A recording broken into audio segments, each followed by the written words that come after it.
Hey, what's up YouTube? It's Story of Sam and welcome back to a brand new 2K21 Next Gen video, and today I'm going to go over the best badges for each category in 2K21. Of course, I'm going to go over the best finishing badges, the best shooting badges, the best playmaking badges, and lastly, the best defensive badges in the game. I thought this would be really helpful just because so many builds in 2K21 Next Gen get tons and tons of badges, and it could be very overwhelming deciding what badges to put on. So today I'm going to help you guys out, teaching you guys what the best badges are in the game and what they do. If you are brand new here, make sure to hit that subscribe button down below. We are on the road to 2,000 subscribers, and of course guys, make sure to drop a like on today's video. That would be great. Without further ado, let's get straight into the video. Now, starting it off with probably one of the most boring badge categories, which is the finishing badges. My build only gets 10 finishing badges. I put them on Hall of Fame Posterizer, Hall of Fame Octilary Finisher, and then Silver Fearless Finisher. Now honestly, I don't really think you need much more than 10 finishing badges. Of course, Posterizer, I think Posterizer is definitely the best finishing badge in the game.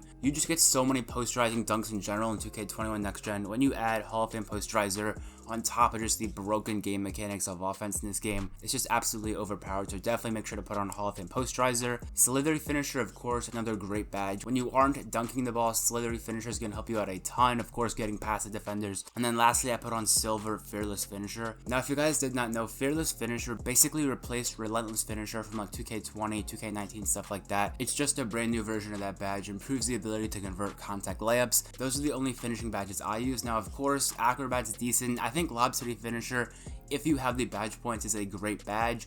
Giant Slayer, not so effective. Every build 6-7. No build's gonna really get benefited from using Giant Slayer. Heat Seeker, not really a good badge. The only other good badge for big men is Rise Up. Rise Up is a great big man badge, but of course, basically every build 6-7. There aren't many big men in the game, so I don't even know how effective Rise Up would be. But yeah, guys, that is gonna do it for the finishing badges right here. Moving on to the shooting badges. Now, my build gets 28 shooting badges, so I can put on a ton of Hall of Fame badges. Of course, I have Tireless Shooter, one of my favorite badges in this game. Green Machine, of course, in 2K20, simple badge. You guys know what that does. Improves your green window after hitting multiple consecutive greens. Blinders is a great new badge, of course. Makes it a lot easier to shoot the ball when people are beside you.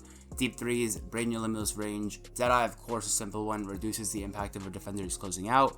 Been in the game for a very long time. I like to use that. My favorite brand new shooting badge definitely got to be Hot Shot. Hot Shot makes it so easy to get takeover. 2 shots, you have primary takeover. And of course, Hot Zone Hunter makes shooting a lot easier when you're in a hot zone. Difficult Shots is also a really good badge. I don't use it just because when I play the game, I don't like to fade that much. I personally like to take standing shots, but of course, Difficult Shots is a great badge, and definitely a badge you guys should have on if you like to fade. Catch and Shoot, Corner Specialist, of course, Spot Up badges. Set Shooter, Spot Up badge. Volume Shooter I used last year. I don't really know how great it is though. I think it's okay. It's decent. And of course, use Sniper if you aim your shots with the shot stick. That's gonna do it for the shooting badges right there. Of course, the essentials, deep threes, blinders, Hot Zone Hunter, hot shot, stuff like that. And now moving on to the playmaking badges. My build gets 20 of these. I put on Hall of Fame Quick First Step, the most important badge in the game. 100% put on Quick First Step. And Handles for Days as well. These two badges make dribbling so much easier. Of course, Quick First Step, just making your players so much faster like off the dribble, and Handles for Days, it drastically reduces the amount of stamina lost when dribbling. Now for the gold badges, I have Dimer. Now I don't think Dimer is as great as it was in recent years, just because every build has such high ratings, every build can shoot, basically every build can do everything. So even without Dimer, the shot's still probably going to go in, but either way, Dimer's still a great badge. A brand new badge, Bullet Passer, one of my favorites. It improves the player's ability to quickly pass the ball. Sometimes when you're playing the games like Park, Rec, it takes a long time to like actually convert a pass. Like you press X and then the ball travels a lot in the air. This badge makes your passes so much faster. Of course, Bailout's a great badge. I really like Bailout this year. I have it on gold. Definitely helps out a ton when passing out of shots. And lastly, I have Unpluckable. Of course, you're going to get ripped no matter what, but still, Unpluckable is a good badge to have on. I'm honestly thinking about putting it on Hall of Fame, but I'm not too sure. But definitely put Unpluckable on at least Silver. Now, some of the great badges that I don't use are Floor General. I just think that everyone's ratings are so high.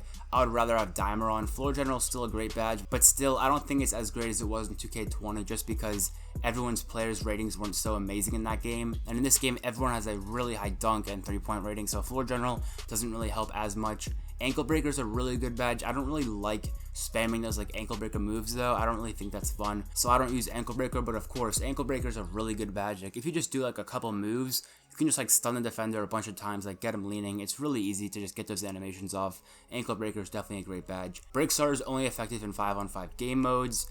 Needle Threader is a good extra badge, like a good bronze or silver badge. Not really an essential badge, but if you have like 25 plus playmaking, you might want to put on Needle Threader. Downhill's pretty good, but not great. Only good on 3s. And Space Creator, another great badge, but it's still not one of my favorites, and I think there are better options. But of course, if you have a playstyle like a Shot Creator, Space Creator could definitely be a great badge. Tight Handle's not super great, but it's also not terrible. And overall, those are all the playmaking badges that I recommend in this game. The essentials are definitely Handles for Days and Quick First Step. Definitely max those badges out as fast as you can. Moving on to the final category of badges, we have the defensive badges. Now, I only get 16 defensive badges on my build. Looking back, I kind of wish I made my build with a little bit more defensive badges, but still 16 seems to be okay. I have Hall of Fame Clamps. I think that's the best defensive badge in the game, and Hall of Fame Rim Protector. I'm not even gonna lie, defense in this game is just absolutely terrible. It's almost impossible to stop anyone, so even with really good defensive badges, you're still going to be severely undermatched against any offensive player. With Hall of Fame Rim Protector, I can barely even get any blocks. It's pretty ridiculous, but still, that's how the game works. The mechanics on defense are just super poor, but I still have on Hall of Fame Clamps, Gold Intimidator. Intimidator is not as good as it was like a year ago, but still, great badge. Pogo Stick, don't use Pogo Stick anymore. Pogo Stick's a terrible badge. Rebound Chaser on Gold, of course, helps you get rebounds. I have Bronze Chase on Artist. Honestly, this badge isn't super great as it once was. Just blocks in general, chase down blocks are very rare in this game, and defense in general, and I have bronze boxes to help out with the rebounds, of course. I've heard ankle braces is a pretty good badge. I haven't tried it out yet, but still, it might be worth a shot. Defensive leader, of course, really good badge, but only really worth it on Hall of Fame. I wouldn't really use it on any other level because, of course, the Hall of Fame gives your teammates those boosts. I haven't really used Pick Dodger this year. Most people just ISO, so it's pretty useless. But yeah, overall, those are the badges for defense that I like to use. Clamps, Intimidator, Rebound Chaser, and Rim Protector are definitely some of the most essential defensive badges in the game. And of course, the rest are pretty much just bonus. Besides Bronze Box, which I definitely recommend, Bronze Box is definitely a great bronze badge. Anyways, guys, I hope you enjoyed today's video on the best badges in each category for NBA 2K21 Next Gen. I went over the best shooting, finishing, playmaking, and defensive badges in NBA 2K21.